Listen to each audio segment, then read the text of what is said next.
Good morning, kiddos. Today's story is entitled Room for One More.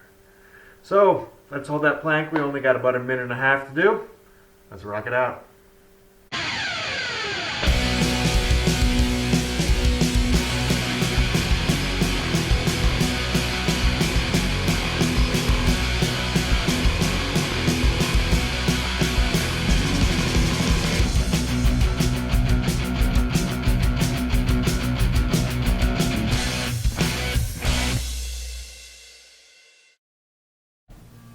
Room for one more.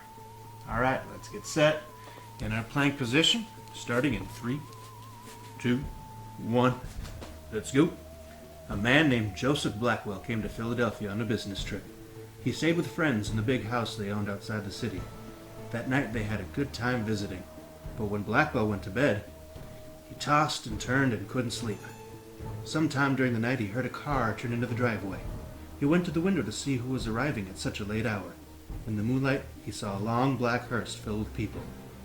The driver of the hearse looked up at him. When Blackwell saw his strange, hideous face, he shuddered. The driver called to him, "There is room for one more." Then he waited for a minute or two and drove off. In the morning, Blackwell told his friends about what had happened. "You were dreaming," they said.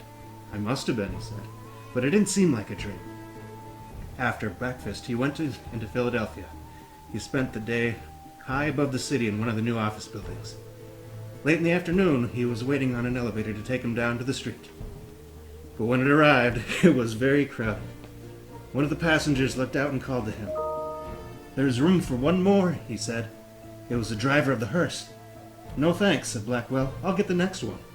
The doors closed and the elevator started down. There was shrieking and screaming, then the sound of a crash. The elevator had fallen to the bottom of the shaft. Everyone aboard was killed.